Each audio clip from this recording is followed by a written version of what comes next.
everybody, welcome back to the Spin Rack. I'm here with the boys, Petey and Cal. Say what's up, gents. Hey, what's going on? Hey, ready to rock. So Sandman is coming back. This is what we're hearing. Netflix is going to have it. They have some pictures that we're going to show. And what is your take on it? By the way, did you like the first season? Huh? Do you think there should be a second season? So, hey, Petey, Selector, put it on, man. Put it on us. I don't know. Just said that they have some picks. So they got some picks, and they talked to the Sandman actor. And see the pick there. I guess I could play this thing if it see if it plays. Oh, there's it. So they had a behind the scenes then. So what was your take on the season this year and last season? Did you guys like Sandman? Was it overly crazy or what? It was okay. I think everything that Gaiman has done that's made it to the screen, it kind of been in the okay factor. It hasn't been like bowled over, and the success hasn't matched his comic book success. But what can you do? It's it's not. It's hard to get to this point where we're getting these translations kind of happening, and we have someone that's been lofted at the highest realm of comic books as far as writers go. It's can be tough to translate it, but they have some of the move. The hard part is for me is that we had the Lucifer show, right? And Lucifer is just basically a detective with superpowers, and he did every nutty thing he could possibly do, right? So then in this series, they have a female playing Lucifer, and she is just not as fun as the Lucifer in a TV show. So it's kind of this Lord of Hell that kind of loses to the Sandman. But outside of that, I did get through it. I watched the whole thing. It had it had elements that was in there from the comic books, and it had that feel of some of those elements. But yeah, I got through it. I couldn't get through it. I thought it started off pretty good, but I mean, what hit you? What was the thing that hit you? I tell you, probably the truth is I never was really a huge Sandman film fan to begin with. I've been trying to get into it. I've read some of the stuff. The art sometimes is just in the books. It's like, what the hell is he doing? It was Vertigo. Them saying that's on the Vertigo land of having some weird art. Yeah, and it's like, I mean, I guess it's too avant-garde for me. And it's like, what the hell? So I mean, I tried to get into it. I mean, it was a pretty interesting subject matter with him, being captured at the very beginning, and we're finding out what happens when he's not there, and him coming back to reclaim his, is it kingdom or throne? I guess I don't know what to make Land of Dreams, right? Land of Dreams, yeah, it's kingdom, I guess. It's also interesting that you make a character, the Sandman, the Dream Man, make him so powerful, right? Because he influences so many different things.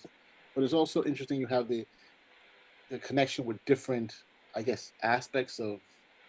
Are they gods per se, or are they just aspects? Cal? From the show or from the comic? Show the comic. Lucifer is death, but he's not a god of death. He's an aspect of death. No. Lucifer is Lucifer. He's the biblical Lucifer. Yeah. And the show, I think the show is supposedly that too, and then Death is another character in the show too. Yeah, I mean, it's tough because a lot of people want to bleed over what happened in Sandman to the DC universe proper, and it doesn't work because a lot of the stuff that Neil Gaiman was aiming for in Sandman, well, one, he didn't want to do with superheroes. That was one. And then two, that's pretty much its own universe because they're ascribing that universe was created by Lucifer, which, is already biblically out of whack. But he would be an incredibly powerful being, really like a fourth wall type breaking being, and that's not what's really shown on the television show.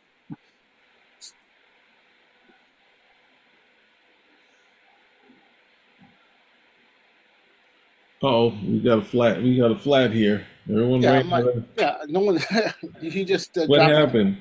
I finished. Listen to what he said. Let's listen to what he had to say. Let's see if it plays out.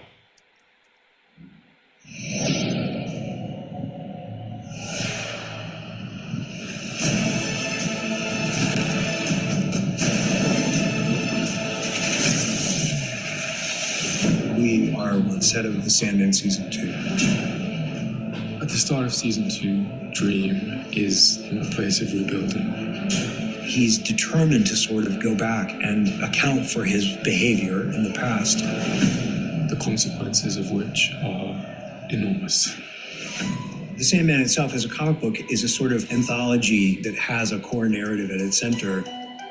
Our show really is about the story of Dream, and so every decision that we've made story-wise in season 2 has been to follow Dream's story through Sandman.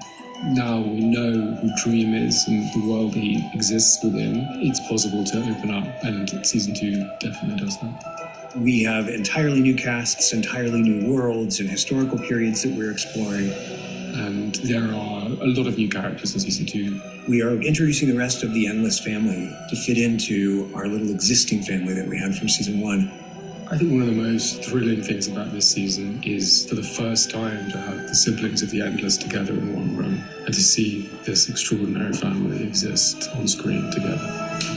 I think what's really fantastic about the family dinner is it's where we learn about the chain of events, but it's also what sets off the chain of events. I'm very excited for audiences to see the banquet that Dream throws for all of the visiting deities and gods and fairies in Season of Mists. Ta-da!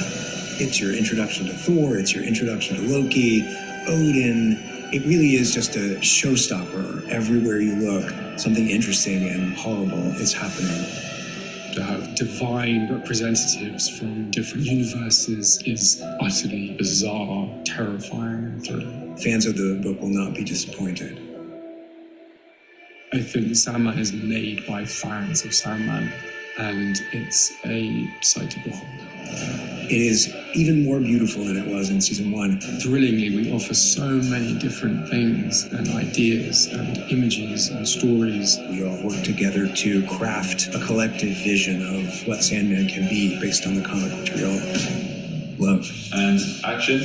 Our first protocol is like, how can we do this as practical as possible so it feels really tangible and real? The sets are spectacular, the costumes are spectacular, the props are spectacular. It looks fantastic. I'm so thrilled by it. More importantly, I think fans will be desperately excited about this season. We are constantly learning on this show and trying to bring the comic to life in a way that is faithful and yet has its own unique spin. I'm really excited for the public to see it.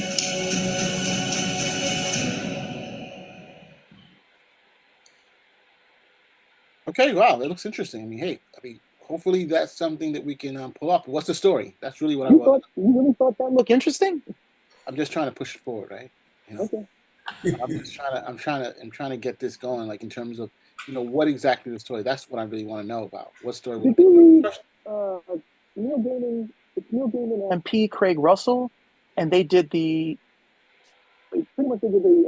prose Edda, the Norse myths. Did you happen? I know Petey read it. Did you happen to read that, Mars? No, I didn't.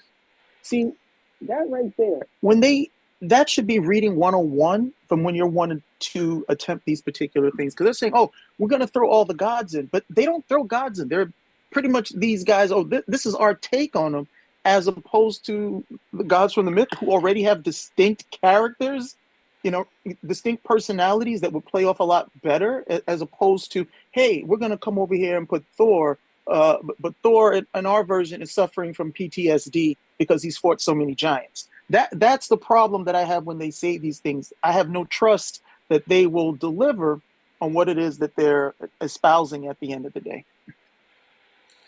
Well, I can definitely agree. I do think, for me, it's kind of, I don't know, we lost him. I guess hopefully Cal will be back, but don't worry, he'll agree whatever I say. But I think I agree with Cal, but at the same time, when you have these myths, as you can see with American gods and stuff like that, he's like, the fun that people like to have is kind of take the Alan Moore approach and say, well, such and such was away in the cavern for umpteen years, and now they turned into a psychopath. So, or the hero or the hero person from the past and that sort of thing. So That's what people like, kind of like that kind of stuff. I can't say always, because it's always fun when you read sort of characterization. I say my example is not using the same, because I don't know all the references from that, but I easily go to like the League of Extraordinary Gentlemen, where they have what's it, Captain Nemo, and he talks about the Nautilus, and he says to the people on the cruise, like, you will be on the Nautilus forever now. And it's just like, that would have been an interesting thing to see play out in something, part of his character play out, instead of him being the chauffeur. But that's to say that I agree with Cal with the fact that they take on these characters. And I mean, he's from the British invasion. He's a big fan of Alan Moore. So he obviously, eclipsed Alan Moore and became a big name writer in his own right. But, it still has some of those kind of things in them. But I always find it funny when they see the Sandman's mask, and it's like kind of had the symbol to the gas mask of the old school Sandman that DC had, but it was supposed to be like a supernatural mask. So it's kind of felt like the editors like, can you get the mask in there a little bit for some reason? Can you put that in there? And that's the only reason why we got a funky mask for Dream. But anyway, those are bits I like that I didn't know about the things that he had and to do all his dream stuff that she was trying to get back. So, but it's funny because that's really like a comic book thing, because we've seen, villains go for the missing pieces, Iron Man going for the missing something that somebody stole, and go on the quest for that stuff. So that was a part that was okay for me. But yeah, it's the thing I do want to say is the notoriously absent from that video we played is the name of Neil Gaiman. They're like, toxic. Okay, I didn't think we were gonna go touch that, but Neil Gaiman. You touched it. I touched it. He's been hit with some sexual misconduct abuses, and which he strenuously denies. But I think 4 or 5 women have come forward. And, so what?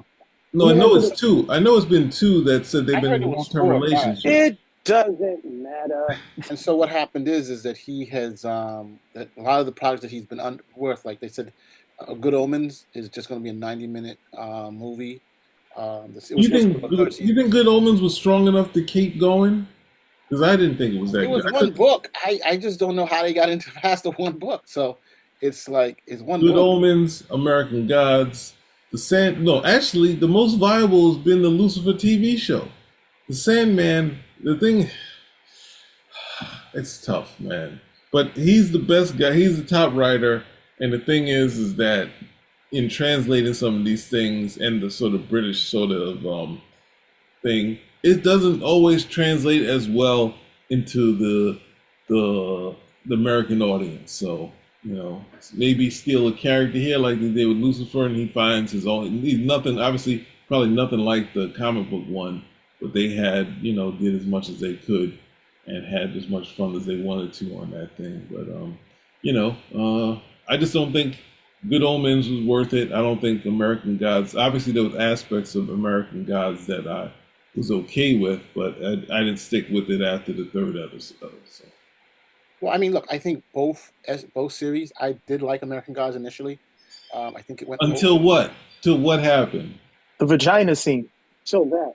No, I think the episode 3. That was a hell of a Indian. I did not expect that. The Indian, because that was in episode 1. So no, I watched it too.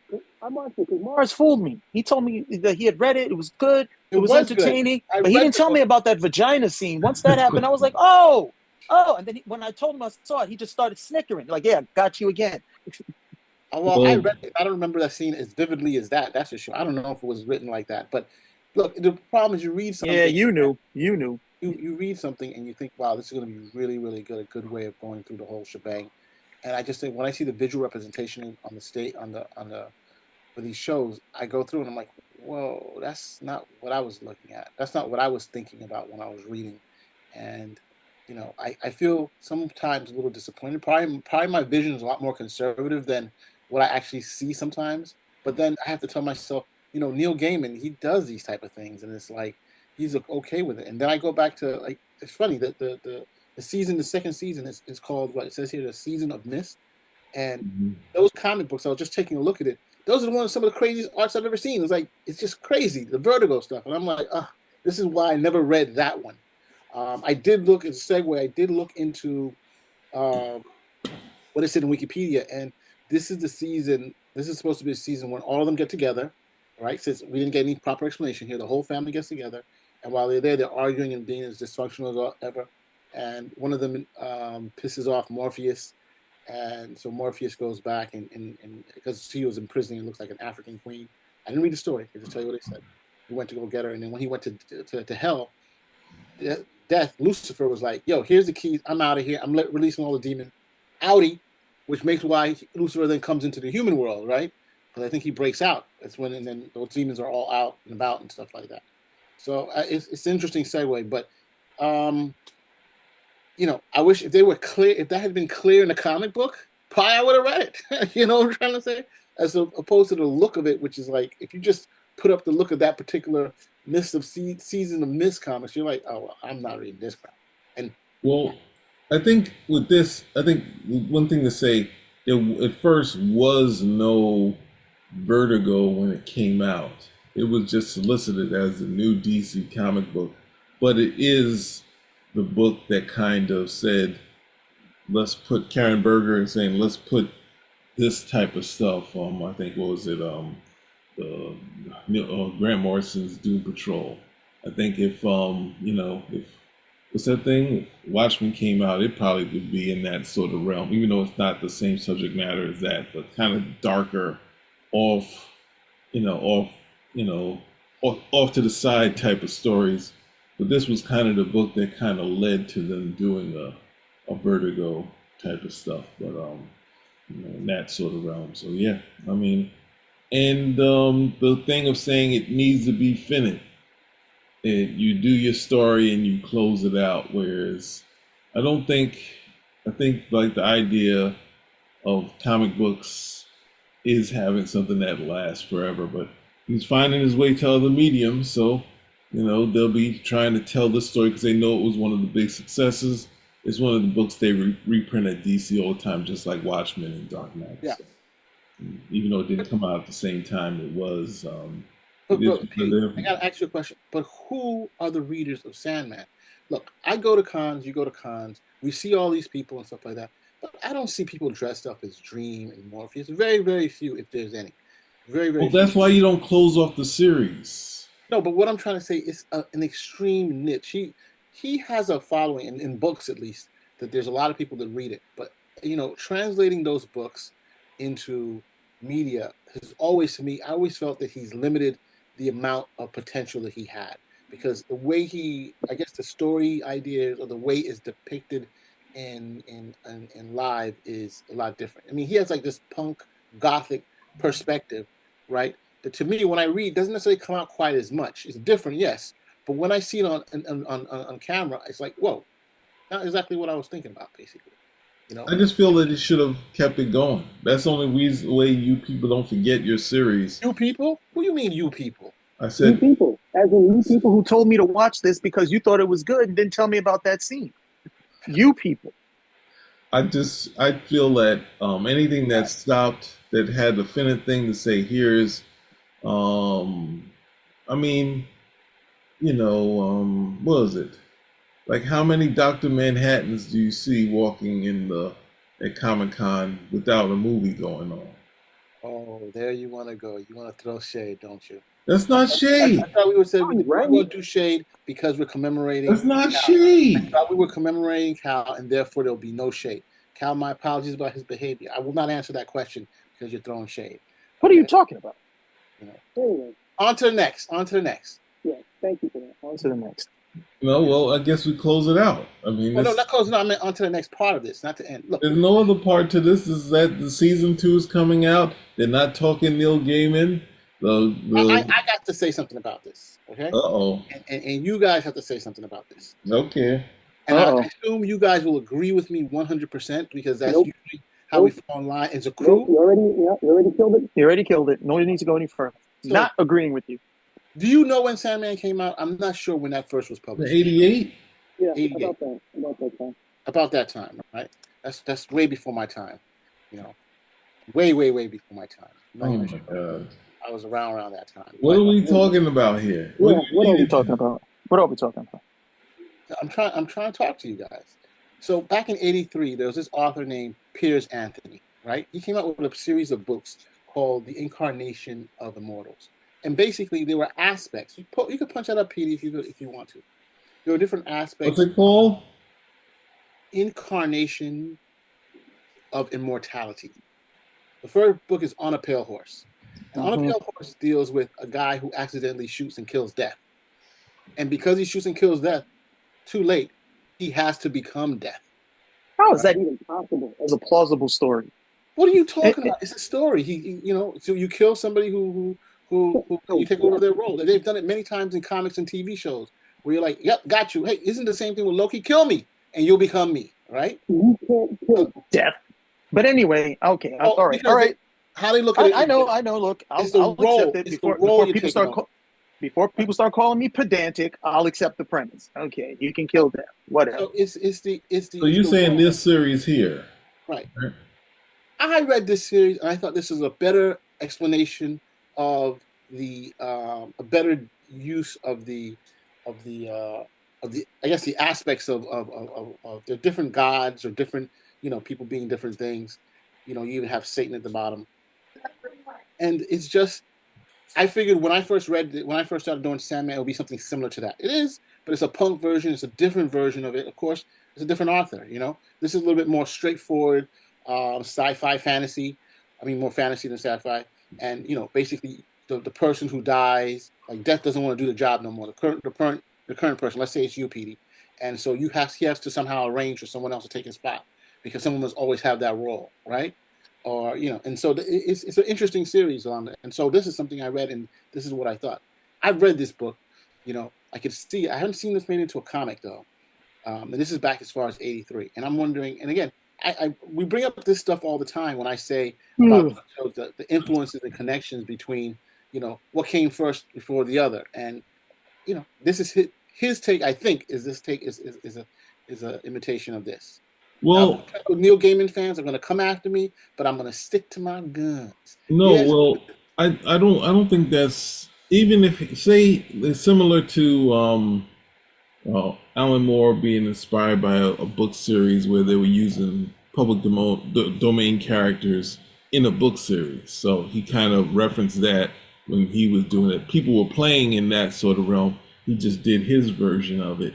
But at the same time, you also have to factor in, even though these are our greats as far as how people see comic book writing, they come up with, ideas inspired by other things all the time. Whereas comic books, they use subject matter from things that they're inspired from, which I think most writers do at the same time too. And if not even that, they also always, people go back to the Bible. And when I was talking to my father about writing, he was saying that, read the Bible, that has like every story ever told. The thing is that is when these guys are obviously our favorites and our people that we put at the top, and then we say, well, why is it so similar to the Incantation of Immortality series? Now that's the thing. The same thing is with having this thing. You have Hellboy that has Mike Mignola. He has said, hey, I have probably the same books. Is that I just like having a Kirby fighting it, a big punch and that sort of thing. So it's like they're utilizing the same subject matter and coming up with it differently. It's just kind of tough if you're in a forum and you say, well, Alan Moore got this from the Super Folks or this other series and this, that, and the other. People probably want to shoot you, but most writers look at stuff, they read it, and they come up with another angle, and that can be said from from Alan Moore to Jack Kirby. I always look at the, from what I know from the Starship Troopers movie, it feels like Kirby read the book because it's obviously kind of a hive that they're fighting, this army they're fighting, and this military in the future. His Captain Victory seems very similar to what we see in the movie. I don't know the book, so I always look at this. Is this Captain Victory? Because he kind of is fighting this alien hive type of thing. So it's like, yeah, this is especially comic books, because you're asking, you're asking for a mass market type of thing, a monthly kind of grind. And you see, even from the first Batman story, a lot of elements from the Shadow is in the first Batman story. And it's like people needing something to get to the next thing. I always go to, I think there's a Lost in Space episode that I think that Kirby kind of lifted for the Fantastic Four. And there's also the Star Trek, them fighting, alien gangsters, and the Fantastic Four Skrulls turn into gangsters. So it's a part of, They borrow. They borrow. They yeah, inspire. it's a part of being inspired. Sometimes it's like completely lifted. I think Alan Moore took the ending from the Outer Limits for his the Architects of Fear, that they would plan a alien invasion that would cause peace. So I want to just put 2 points in because we get some backlash, and one being that Stanley did it also because the Kirby people are not going to like that stuff. What you just said, that made it seem as though Kirby was lifting stuff here and there or inspired by stuff. no, Stanley, I think those type inspired. of I think in that sort of sense, because a lot of people, like, there's a part where the books are rolling. So those stories, I think the stuff, I think Stan, in my opinion, pulled stuff like Metello for like Tony Stark.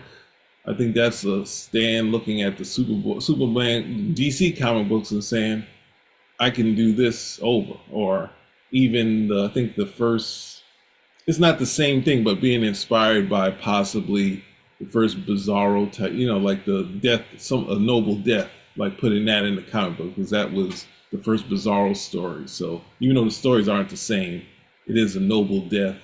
And that would, noble death, we talked about Wonder Man. So it's like, I think, like to some extent, I would go differently for Stan, because I think, as far as the first Iron Man is very similar to kind of the first Metello story. So, I mean, and his style of writing, he got from a book series where the person was talking to the audience in the novel, like saying the way Stan would talk to the audience. So, it just, when you lift too much, it's too direct, it turns into plagiarism. But comic books, at the same time, you need a lot of subject. You're working on a monthly grind, a lot goes into it, and sometimes people forget, even though if it's not directly the same. Because if you look at Doctor Who, the Day of the Daleks, that was Burns' inspiration for the Days of the Future Past. If you look at the episode, it's a time travel story. It's not directly how it is the same, but I think they're trying to avert the possibility of the Daleks taking over. So they will go to a world where the Daleks take over and they destroy him. So that part is the same. So Byrne was like, when he saw it on TV, he was like, oh my God, I forgot about this. It's like this. I hope we didn't, I'm surprised we didn't get sued for this. So, sometimes you can forget and put these things in there and that sort of thing. Sometimes you can be told. Listen, Watchmen, Lin Wen said, hey, don't use this ending. It's from the Outer Limits. And, later people said that Alan Moore didn't know it or he saw it afterwards. But if you have the editor saying, don't do it, and then the editor leaves and the ending goes back in, what can you do? But yeah, it's monthly, trying to get to the 24 issues a month. That was a success in comic books. So a lot of stuff goes into it. And also want to keep in mind that time period, I would say from Golden Age to I'll say Golden Age until early Bronze Age. A lot of what we would consider lifting or copying or stealing, that didn't really exist at that point, because a lot of the stories were form or boilerplate stories at the end of the day. Iron Man is a specific story that's happened before with Metallo, but it's pretty much just a guy in armor. And then you would have different variations about that, or you would have the caper, or you would have the the trickster story, that type of stuff, or the game of Keep Away. Nobody owned those particular stories, or even the characters that you would see in those type of particular stories. Branding is branding, and the whole thing with copyrights. That's still a very, very modern concept and action. It's even to the point where, you know, Superman comes on and, you know, most of the guys are like, oh, we're going to create our own Superman. DC's like, what do you know? You know, a lot of people look at DC like, oh, they didn't want anybody else to, you know, to flourish. It's like, no, you guys aren't flourishing. You're just pretty much creating your own version of this and, you know, diluting any of the sales and stuff that, you know, we're going to have based on this. What your idea is not original. But it would have been, it's a lot harder to do that for, say, like you decide to have another character in the vein of Tarzan. There's dozens of them, okay? Dozens of, you know, jungle guys running around in loincloths, and there was pretty much nothing that you could do about it, with the exception that you could not call him Tarzan at the end of the day. You know, that was pretty much that's pretty much the lay of the land at that point. You know, you can't stop somebody from being born in the jungle. You can't stop this guy from running around, you know, half naked in the jungle, those type of things. So with the appreciation of what the lay of the land was at that point, because a lot of the stuff was just, hey, it was open to use. You did your particular take on it. And then, of course, you know, we get to the modern era when, like, no, if I decide to make this, and because of the particular aspects that I'm bringing to the character, these features, then, you know, this is specifically mine. Yeah, that's the thing. It's like there's that, and then there's like even with like the X-Men, because they have something that's really direct, like the Homo Superior bits. There's so many bits that are, because in my opinion, a lot of people look at the X-Men and say, oh, this is all Kirby. Stan didn't know anything about mutants. But there's the stuff by Otto Binder on mutants and how nuclear can affect people. And there's the Children of the Atom book. And those kind of two things give you your X-Men. But it's like there's a bunch of, and because there's a school in the Children, but it doesn't have them as superheroes. It doesn't have Magneto. It doesn't have this thing. So it's just how you take it and what you do with it. Maybe the tunics that the X-Men had, the kind of outfits, is a little too similar to the article that Otto Binder did. But at the same time, nobody was really, you know, it's like someone seen the Usual Suspects came from a article that was in the past and it was used later. That name was used, but then at the same time, you know, what they did with it wasn't the same as the article. So yeah. It's whatever you do, it's you know, Sandman might have been inspired by this thing, you know, but it's like everyone kind of, to become that type of writer, you kind of take in a lot of subject matter, especially do comic books, and you kind of put your spin on it, or, you know, that sort of thing, or you go totally different, or have a totally different reaction to it. So it's possible, unless you feel that they're totally lifted the Incarnations of Immortality series. That's different. Or your name is Joe Simon. Yeah. So that's it. Yeah. No, but but wasn't. I mean, okay, we're out. Wait. Hope you guys enjoyed it. Because he had another flat. Just to Another flat. Stop doing that, man. You can't keep having flats and bringing this back. We're done. We're done. Well, you guys say it, and I'm like, what the hell are these guys? They forgot. No, Iron Man was based on Howard Hughes. Okay, not these other weird stuff that you guys are talking about. No, the visage, okay, of Iron Man is based on Howard Hughes. The character goes back as far as the Man in the Iron Mask from Alexander Dumas. Okay, so those are two different things. The type I don't of think character. so. I mean, the visage. You mean probably the visage is the Man in the Iron Mask is from Alexander Dumas, but No, the actual character was the visage could not be the Man in the Iron Mask because the Man and the Iron Mask had no visage. But I'm saying people watching him. But I'm saying Howard Hughes was a billionaire who could do everything. You know, he did the planes. No, but that's not what Iron Man was about. He was an industrialist. The character. He was an industrialist. So was Iron Man. Look at the character. The overall character is about a man who's trapped. He's trapped in that armor, like being in an iron lung. He needs it to live. And then if you look at Metallo is, again, this guy who's in this metal body, you know, and he's pretty much trapped in it as well, with the heart of kryptonite, which was, you know, the kick for Superman. That's the motif that you're looking for. Not Howard Hughes. You're looking at what is this character at its most basic level. It's a guy in armor, but he's trapped in it. He's trapped in it, and you can go back and find characters like that going as far back as the Man in the Iron Mask. That's the point. I think the other thing is, because I think in the early story before he hints about the kryptonite. In the early story, he has like uranium to power his, the power keep his heart going. That's what's powering him at this point. But at the same time, I just think of the aspect of him dying, and then one of the tricks in Iron Man, every end of the issue is him near death of running out of power. So that's the symbolism of it. Not saying, because that's like going to Rocky 3 and what we learned in school saying, hey, for Rocky 3, they kind of take the symbolism of Pinocchio.